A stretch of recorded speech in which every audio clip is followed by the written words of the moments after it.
Hi, my name is Joseph Berger. I am the Associate Vice President Marketing for Marvell, and today I'm presenting for the OIF on the deployment of 400ZR and the ongoing 800 gig coherent project. First, a quick introduction of the OIF.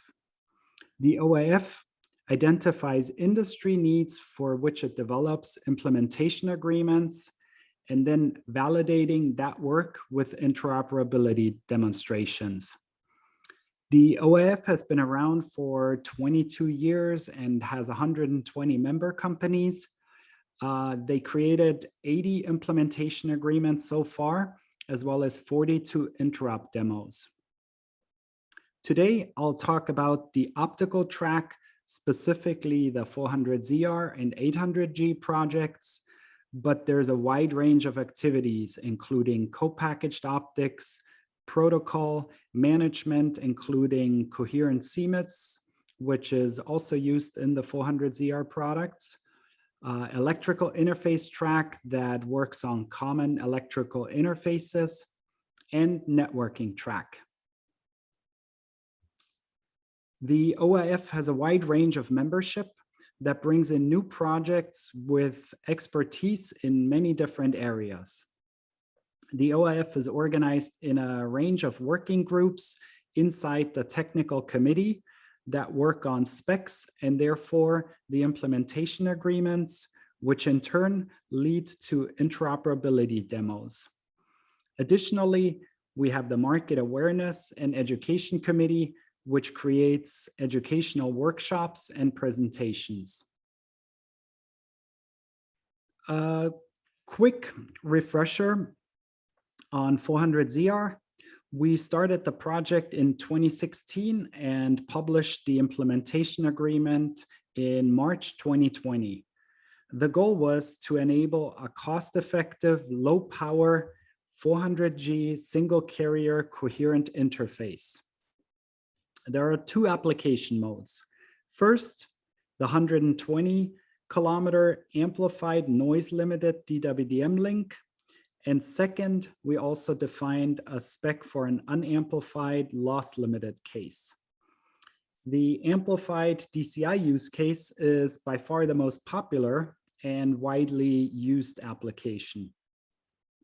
You can see in the basic 400ZR configuration in this diagram here, there's a switch-to-switch connection via an optical line system, including MUX and DMUX and amplifiers. And there's up to 120 kilometers of fiber. This is defined then with a minimum of -10 dBm output power on the transmitter and 26 dB receiver OSNR performance. 400ZR integrates the functionality of a coherent DCI system into a QSFP DD transceiver, offering tremendous cost and power savings. The goal was to fit a coherent transceiver in the power envelope and size of a 400G short reach module. This allows switch and router companies to offer the same density for both coherent DWDM and client optics in the same chassis. But even more importantly, for the end user, this eliminates an entire layer of the network by connecting DWDM directly from the data center switches without the need for an additional DCI box. The block diagram on this slide shows the components required to accomplish these goals. So at the core, you have a low power 7 nanometer DSP. We spent a lot of time and effort in the OIF to define interoperable specs, including the framing and the CFEC forward error correction. Of course, you need 60 gigabaud drivers, TIAs, the silicon photonics, and the optical integration required to fit all this in a small form factor pluggable. In addition, modules include an industry standard CMIS software interface, that enables full performance monitoring directly from the module via the switch. So no more custom vendor dependent monitoring software. Now, with all of these advantages, of course, there's huge demand for 400ZR. You can see some of the highlights of an OIF survey on the right side of the slide. We had responses from 17 of the largest carriers and cloud service providers, and 80% of them replied that they intend to deploy 400ZR.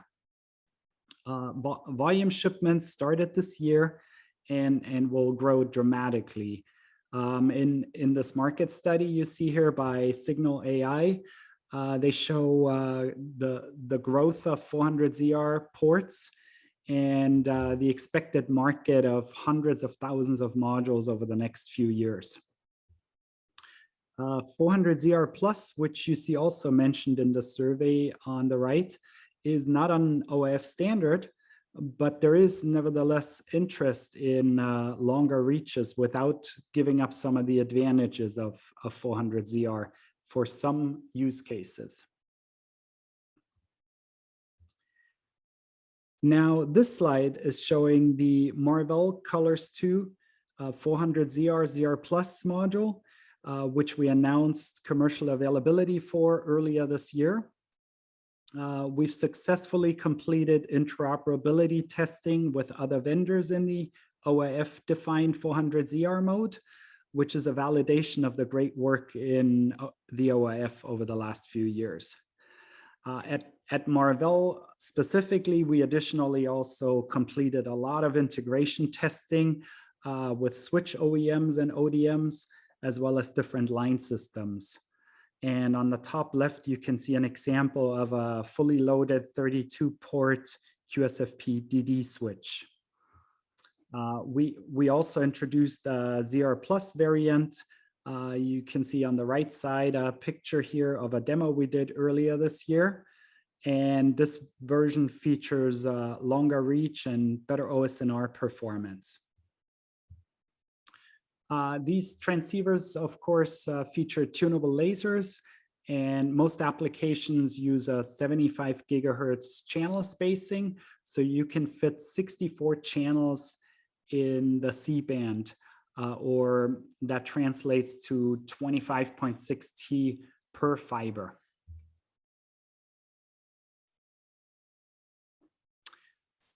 Of course, with the success and starting deployments of 400ZR, the question is, what's next?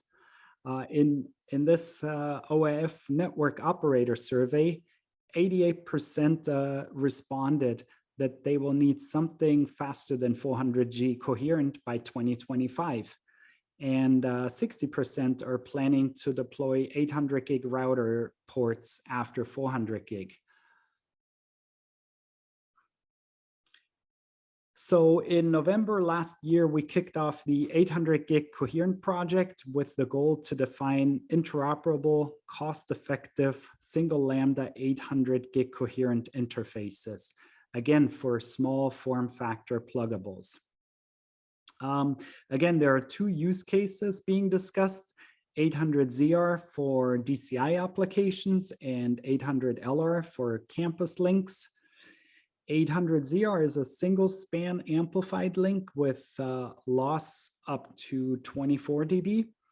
Link model here includes a booster amplifier on the transmitter side and the preamp on the receiver. And then the unamplified link has no mux-demux losses, but of course, the loss details are crucial and drive the technical decisions related to the optical power, ROSNR, reach, FEC choice, and so on.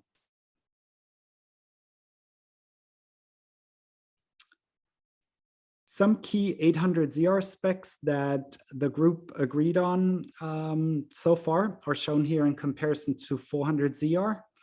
The symbol rate will be doubled compared to 400ZR to 120 gigahertz, still using DP QAM16 modulation. 800ZR supports 32 channels at 150 gigahertz spacing. And the FEC is not decided yet, but it's going to be 15% overhead. And frame format and pilot overhead and so on are still under discussion as well. This shows a slide presented by Google in OIF that emphasizes the need for low-cost, high bandwidth intra-campus connectivity. There are obviously different ways to achieve this.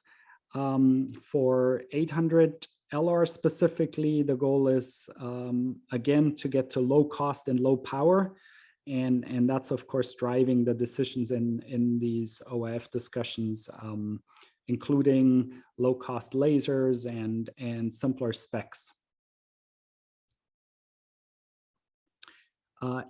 800 LR will support unamplified links up to 6 dB loss. The C-band to allow the use of readily available amplifiers if a customer application needs that.